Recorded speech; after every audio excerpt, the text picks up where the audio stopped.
Good morning, Your Honor.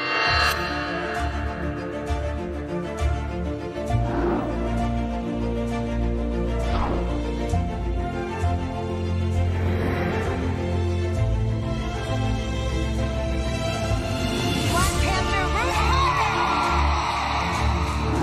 and the empowered way women can look and lead on screen.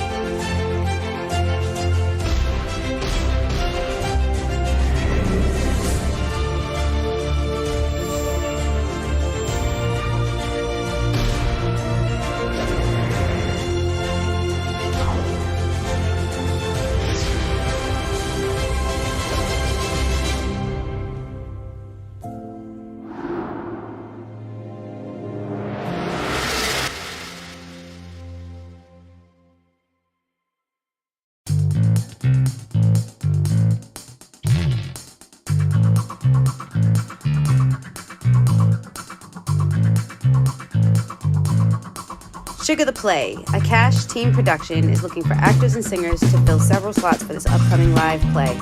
For more information, please call 216-394-8926. That's Sugar the Play, auditions at 216-394-8926.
Hey, welcome to TalkBack Live. Yes, we return. Welcome to TalkBack Live, hosted by yours truly. That clip that you saw on the intro was the Black Girl Films School. They have a collection of media experts with one common goal, that is to increase the number of Black women working in film, stage, and the media. If you have any questions, just simply go to blackgirlfilmschool.com. All right, well, welcome to Talk Back Live. I'm so excited to have you on today's show. My name is Gloria Shea. We're coming to you right here from the city of Cleveland live. I have a special show for you today. It is Black History Month. We're going to talk about the number one comedian of all time, Mr. Richard Pryor. I have some special guests on with me today. On our guest panel, we will feature local comedy acts, Cici Bullock, John Bruton, and John Armstrong. Well, we're going to talk about Richard Pryor. Nothing better to feature than one of the greatest comedian of all times, Richard Pryor. Richard Pryor, as everyone knows, was born in Pryor, Illinois, and he started out actually living in Peoria, Illinois, and he actually got his break going on tour. In New York. He traveled to New York from Illinois, and he began forming stand-up acts on stage. He actually toured with Bob Dylan, and he toured with Woody Allen early on in his career. One of his opening acts, he opened for the great Nina Simone. And there's a story that I remember that Nina Simone shared about when she first met Richard Pryor. She said he was so nervous when he before he went on stage, that he would actually shake. And that she actually would feel so sorry for him that she would actually take him in her arms and just hold him and rock him. But yeah, he started out in New York, traveled with the late great Bob Dylan, and he also toured with Woody Allen. Got a great start. Everyone knows his comedic genius.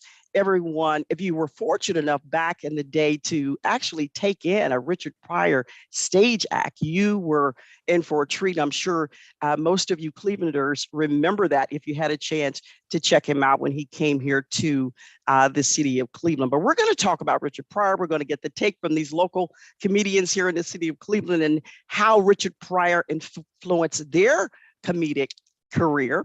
And we're going to get their take on what they thought of the late, great Richard Pryor. His evolution of style, actually, he started touring in the 1960s, in the late 60s, 1967. But thus began the evolution of his career, his comedic career. He was raised by his grandmother, as many of us know, and his mother was an alcoholic. His father was a boxer, former boxer, which I didn't know, and he also was a hustler and a well-known pimp in the area. In the 1970s, Pryor actually started his television career. His stage career took off. He appeared in many TV shows like Sanford and Son and many, many others. He was the first comedian, African-American comedian, to open on SNL, Saturday Night Live. Welcome, guys. I want to bring in my guests. I have Cici Bullock, I have John Bruton, and I have John Armstrong. So welcome, guys. Are you there? Yes. Yes. Welcome to Talk Back Live. It's such a pleasure to have each and every one of you with me today here. And we're going to have some fun today. It's such a pleasure to have you guys. You guys are well known here in the city of Cleveland, well known all over. You guys travel all over the place and you do your comedic acts, and you're very well known for it. I wanted to basically get some idea of, let's start with Richard Pryor influence on your career. We will start with you, Cici, and tell us what did he mean to you as a comedian? What stood out most to me is when he did his shows, he wrote and produced them himself. And also, I was watching this week, he stated that he had a pool of people pulling for him. And that means a lot. Unfortunately, here, I haven't found that. Obviously, I don't have Richard Pryor's status, but that is what is so impressive to me, and his crowd control. How his show, it wasn't just like a set routine. If somebody was going up to get the bathroom or whatever, he brought the crowd into it, and just his uncanny way of making people laugh at just about anything. Just about, and his movies. Oh my God, I grew up on all of his movies with Gene Wilder. Those are my favorites. Right, right, Yeah. right. Yeah, and just chime in there, John Bruton. How did you? What was the influence of Richard Pryor on your life? Now you're a young comedian. Cici's a young comedian. She remember him. She's in the Air I'm in, and she remember him probably a little more than the other two guys. But how did you happen to come about John Bruton? Was it before you decided to get in the field of a comedian, or after? After. I mean, before. My mother, she got me, she made me a comedian. My mother would play Richard Pryor. I mean, she played Robin Harris and played Cosby first. That was the first two comics I really knew about. Then I heard about Flip Wilson from records she would give me. Then I got Pryor and Murphy around the same, Eddie Murphy and Richard Pryor around the same time. And the older I got, I started researching Richard Pryor. And I liked the fact that his honesty was like his thing. He was the most honest. He would say anything he wasn't supposed to according to the status quo. He was just honest. From his issues, like from drug use to domestic disputes to racism, he was just honest. So I like that the most about him. And I think a lot of people try to aspire to be that honest, but he wasn't trying to be shocking. He just was honest. So that's what I liked about it. Yeah. He demonstrates so much honesty. He talked about his life a lot, and he had a troubled childhood. Let's face it. Most of us know about that, and he used that pain to push him and share his stories on stage. John Armstrong, are you there? Yes, I am. Okay, talk about Richard Pryor, his influence on your comedic career. His influence on me is basically his approach to stand up, and like Bruton was saying, his honesty, his impact on stand up on all of us is his ability to insert himself into the joke, and also his evolution as a comic is the most pure evolution, and it took comedy to where it is now. People forget when he started out, he was trying to be like Cosby, really, because he was wearing suits. He was a clean comic. A lot of people forget that too. And he kind of had this change, this evolution where he just wanted to start being himself. And like Bruton was saying, it wasn't necessarily trying to be for a shock or whatever. It was more so him just following his own path. Because as he was doing it, you got to remember, he didn't know that he would become the most influential, famous comic. He just didn't want to be phony. Because a lot of people, that happened to Carlin too. He was in the suits and the being clean. And if you listen to Pryor's cadence back then, you can hear Cosby in him, because everybody was trying to be Cosby because Cosby was the king. He still is. Yeah. And so his impact on me as a comic is just his evolution. It lets you know that as your life evolves, it can be reflected in your stand-up, and people can see that, and you're not just reciting like vaudeville type jokes, Absolutely correct. I'm so glad you brought that up, the correlation between Pryor and George Carlin, because they were so similar, and they really set the world on fire when they hit the stage. They really did. And I did see that Bill Cosby was a great influence on Richard Pryor in his early days. Yeah. But thank God he really stretched himself and decided that he had to be himself and do his own thing, because in the 70s, his career took off. I mean, he started recording. He's recorded actually his live albums back in the late 60s, early 70s. And they were just a huge commercial success. I mean, they really, really, really took off. And then he also, he started to hit the stage. He started to tape his shows, and like I said, and release them as albums. They sold millions and millions of copies, became gold, platinum. He had numerous of Emmy and Grammy awards that he achieved throughout his career. But let's take a turn, if we can, on his his influence on you local comedians here in the city of Cleveland. Does it take, because he had a lot of pain in his childhood and he wasn't afraid to talk about and share it with his live audience. Does it take a lot of pain for comedians to be successful? Is that important to have in your life as a comedian? Pain in your childhood? I don't think so. I didn't grow up hard at all. I didn't grow up in poverty. I didn't get picked on. I came out pretty socially adjusted, and I don't think you need turmoil. Like, it's not rap music. You know, you don't got to be tough to be funny. Right. You just got to be funny. Just got to be funny.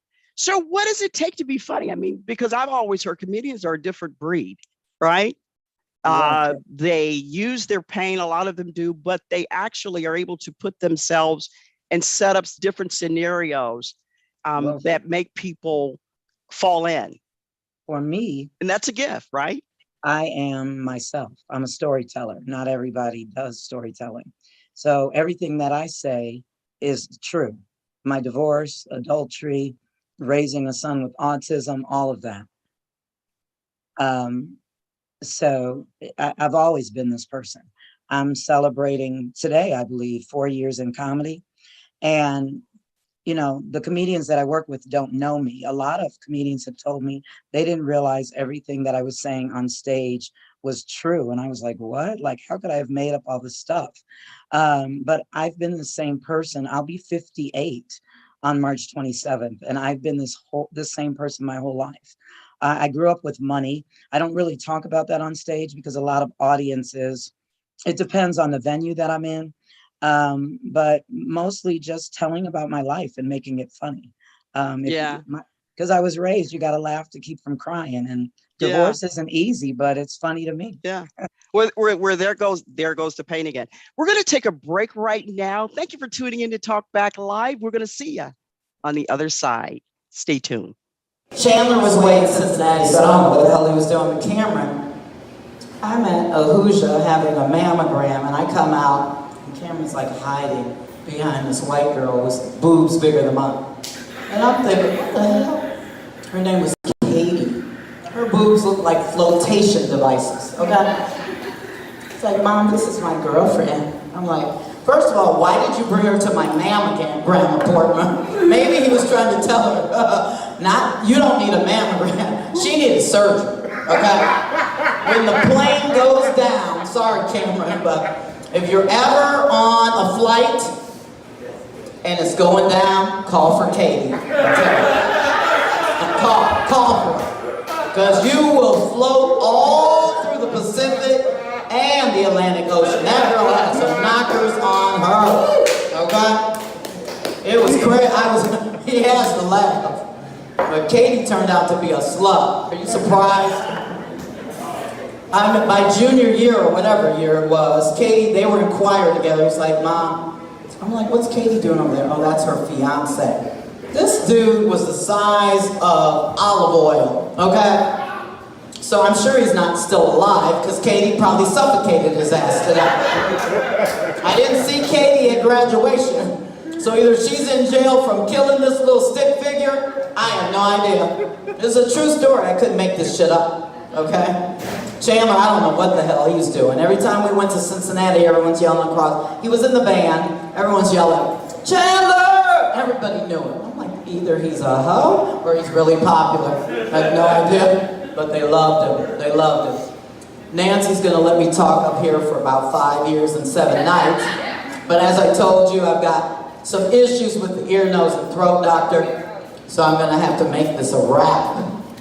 In my throat, I feel like I ate glass for dinner, okay? I have no idea. They can't look at it until September.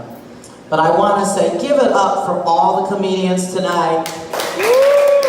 Give it up for Nancy. And I don't know whether you guys know a little secret, but this is my first time being a headliner. How did I do, guys? My first time, I'm a virgin. That's what we're gonna say. All right, I have nothing to say. I just wanted to see it. It's like smelling the spoiled milk in the fridge. I just wanted to see what everybody else was talking about and moving along. All right. And that was you're the 3-month thing here. All right. And what's y'all doing? What are you doing? Have y'all been with yet, or you can't be like right here and not have been with? I saw like everybody in this vicinity. Yeah, you guys don't really have a vibe. There's nothing really going on. You got like, I want to be goth, but that's too, like. I chose what would make me inconspicuous. Yeah, there you go. You are wearing the All Live Matter 3s, though. That is nice. That is nice. Oh, man. So what? Table of real goths think they're f***ies. Oh, holy shit. This was the gauge table, huh? God damn. I can smell your table from here. What the fuck? Smells like weed. Weed and patchouli. What's up? I didn't even realize till you said you're 21 and you're 21 too? And you're 25? God damn, like, white people, man. Y'all, man. John's 72 years old. Yes, I'm like, you will outlive me, but I will have a better looking corpse. That's for goddamn sure. God damn. The way you came stumbling down in them shoes, I thought you was my age. God damn. Turned down for what? What else is going on? I like you. Your whole vibe is fun, man. You got the shorts on. You got 3 buttons down, chest out, ponytail still. You wrote the Kama Sutra book, didn't you? I know you did. You know some freaky with your fingers that nobody knows about. You pass on generation to generation. It's good to make a sex joke in public. Remember how we couldn't do anything in public a while ago? It's weird. I miss it. I mean, I only miss one part about the whole mask thing was the mask. Like, I didn't mind them because some people had bad dental work. Sometimes you need to see that smile on my face, like, cover the up. Plus, with the mask, I could judge people a little faster. Like, the kind of mask you had on was a reflection of your character to me. Like, when you had that N95 mask with the vent, too, I f***ed you. Like, I believe in that person. I trust them. Then I did the one thing. I was in the stage of my mask would coordinate with my outfits. Whatever I was wearing, my mask would match that. Like, a lot of people had that. A lot of people had that cool, cute, I'm trying to be cute and safe. That's what a lot of people were at with the shit. I didn't like the people who had the blue, like the dust mask. That shit was kind of like, you can't have that for so long. Like, you gotta get another one eventually. Like, they're free. Like, it's like a puppy pad. Throw that shit away, bro. Like, it's staying on the front like a filter now. Like it's paper, man. You get it anywhere. You stop. I knew we didn't take it that serious when I seen the t-shirt mask. You know, and people just do this type of shit and try and go into a store. Like, oh no, you can't walk in. Like, it's not a mask. Like, you can't just cover it up like that. If it was that easy, he would have been did that. I seen the LeBron happen at a gas station. The dude just did this shit, trying to walk in. Like, come on, let's go. I don't need to touch anything. I won't cough, I promise. Let me get some gas. Stupid. Cause I'm 37. You know, I didn't take it that serious. I grew up when AIDS came out. You know, that was real to me. Like, AIDS was different. AIDS changed my life. Eazy-E died from AIDS. Magic Johnson had to stop playing basketball because of AIDS.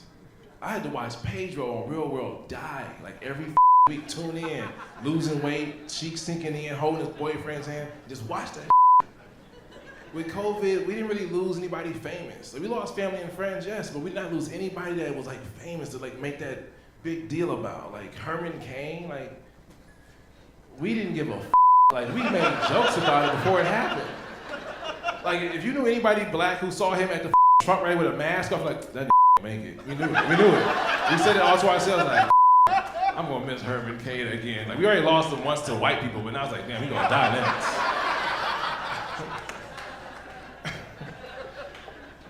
Like, Tom Hanks had it, and we was like, oh, but then like a day later, we made jokes about the shit. Like, I seen somebody had a meme where it was like Forrest Gump talking about, he got that Jenny. I'm like, come on now, this is outrageous.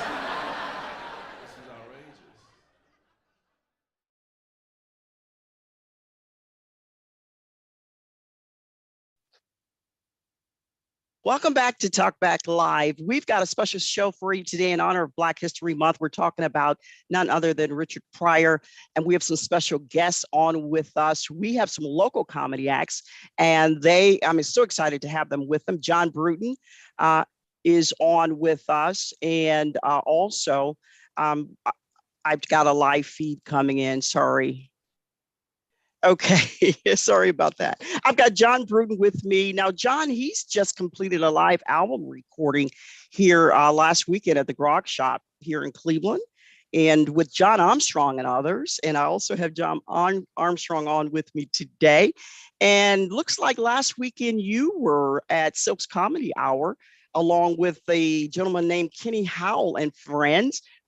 Terrific show. That Kenny Howell's a funny guy. I would love to get him on the show. And then we have Cici Bullock, who is also a local comedian here in the city of Cleveland, but she also has experience in film and she has a lot of experience on the stage. So I'm so happy to have them as my guest here with me today on TalkBack Live. Okay, so we're talking about Richard Pryor. What a great conversation to have about actually, and I'm sure many and most of my guests, my viewers would agree, the number one comedian of all time, Richard Pryor. No argument there. What was some of the favorite acts or shows that you guys can remember about Richard Pryor? I mean, he did Sunset Strip. He did Stir Crazy, the film. His album, that, I hate to say the N word, but that N is crazy. So much just gold collection of work. What were some of your favorites, guys? Just chime in. Whoever wants to go first. My favorite is when he talks about after he got caught on fire from freebasing. I mean, it's just as real as can get. Like I smoke weed, or did, even though my kids don't believe me, but his freebasing, I remember what I can relate it to is I remember being at Blossom and I was getting high and I wear acrylic nails and I thought I was lighting the joint with a lighter, but it was actually my nail. Obviously that's not the same as freebasing and catching your body on fire. But just the fact that he was able to bring humor to something that had to be so scary, and it changed his life. He's always had a problem with either alcohol or drugs. He's been sober. Like I was watching Sunset Strip live and he talked about being sober for 7 months and what have you. But the fact that he was able to bring that to stage and the movies, I don't even want to start talking about all of the movies. Just too many to mention, right? Too many to mention. Silver Streak. I mean, him and Gene Wilder, their chemistry is just unmatched. Yeah, it is. And we'll never see it again, I don't think. No. We will just never see that again. And it's a shame. What's your take, John Bruton? What's your favorite performance by Richard Pryor? I argue about him being the best, though. I still think Cosby's the best stand-up, but Richard Pryor is the answer to Cosby. My favorite one, Sunset Strip, because it was like the most honest, especially when you find out how he made it. It was like one of the best stand-ups from him, I think. Was Sunset Strip was one of my favorites for him. Yeah. And John Armstrong? Same, live from the Sunset Strip. But you got to remember too, like for my evolution of comedy, coming in a little younger with it, I caught up to him like after Eddie Murphy. So okay. So it was a little lopsided. So I saw the hits before I saw the deep cuts with him, and then that's when you start to find out like more about him. Just like the album that and it's crazy, like that. You gotta dig for, you know what I mean? But the Live from the Sunset Strip was the most accessible one, and it's the one that translates more and is more timeless. But yeah, that one had the most impact and just like the most just the most influence on me, like as a comic. And it was just cool to see somebody be that honest too. And like you were saying, Cici, with the freebasing, like he later admitted that he did it on purpose. Like he was trying to kill himself. Like that wouldn't actually. Right. He wanted to die. So a lot of that, as that started coming out, and him talking about going to Africa and seeing like black pilots and stuff, and he wanted to stop using the N-word. Like basically, like everything that everybody's talking about now, he was kind of dealing with then, So just him doing all that before social media, before it was cool, or looking around and see, Are people Yeah. going to accept me for this? Like he was, I mean, one of the biggest things in being a good stand-up is being vulnerable, and it didn't get no more vulnerable than him. Exactly. That goes back to the pain again. Yeah. I mean, your most successful comedians, it starts with the pain in their childhood, and he did. Now there were a lot of different shifts in his career, and when he first started recording his albums back in the 70s and had huge success with that, and he really started to open his being vulnerable up then. And what are some of you guys' main characters? I mean, he had the wino, he had Mudbone. He did a lot of Mudbone on his live recordings. What were some of your favorite characters that he portrayed? I didn't really get into any of his characters. The thing that, like I said, with me discovering him as like teens into adulthood, I just appreciated like the rawness and the honesty, like just some of the stuff he would say, like dude, like you kind of confessing to some Yeah, he did. wild stuff, and then that's what kind of drew me in. And I think another thing that comics my age and especially younger don't get is kind of like when they look at LeBron or somebody like that, and they're like, he's the greatest of all time. Which you can kind of say that, but LeBron learned from a Jordan, learned from a Magic, learned from a Kareem Abdul-Jabbar, and Pryor was the first one to do like those black people do this, white people do that. It seems hacky now, but when he was doing that, wasn't nobody doing that. His white man voice, wasn't nobody doing You're that. right. So You're right. That's what like struck out to me. And now when people hear it, it might sound generic, and people are like, oh, I don't know. But you got to remember, before him, there was just Dick Gregory and Cosby. And again, he was trying to be Cosby so much that he couldn't be Cosby, so he had to be himself. And it worked. It turned out really, really good. It really did. So tell us, guys, before we go, let us know, and we'll start with, just continue with you, John Armstrong. Where are you appearing next? What's coming up? Next, I'm gonna be in my kitchen making some breakfast. No,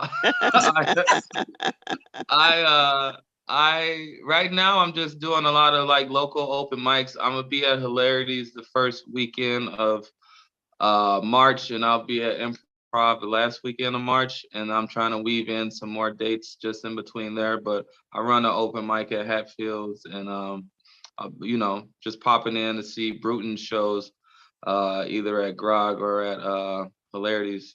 Other than that. Awesome. How about you, John Bruton? What's coming up next? I have a crowd work show February 26th at Hilarities. And then I'm at the Richmond Funny Bone April 23rd to the 25th in Virginia. Awesome. So I got a month off in March to just be home. Awesome. And Cici Bullock, what's coming up next? I know you're going to be in Akron at the Comedy Stop February 22nd. I plan to be there. What's coming up? What's going on? Before that, on Tuesday the 15th, I'll be at Water Cooler, which is in Lakewood. On Wednesday, on the 16th, I will be at the Improv. I'm taking the weekend off for All-Star because I'm a basketball freak. And then on the 22nd, I will be, like you said, 22, I will be at Funny Stop for That Shit's Funny. My first all African-American show. I've never done an all black show, so it should be interesting. And then Thursday on the 24th, I am in Canton at something called Blue Skies Comedy Show. And then, you know, my birthday month is March, so it'll just be a bunch of partying. And then April, I start acting school again. Awesome. Well, I want to thank each and every viewer out there for tuning in to TalkBack Live. I hope you enjoyed the show as much as I did. It was great to have my guest panel on, John Armstrong, comedian right here from the city of Cleveland, John Bruton right here from the city of Cleveland, and of course, Cici Bullock. Check these guys out here if you're locally here in the city of Cleveland. They are great comedians. Such a fun time I've had with them today. And also, I want you to remember that we have a play production.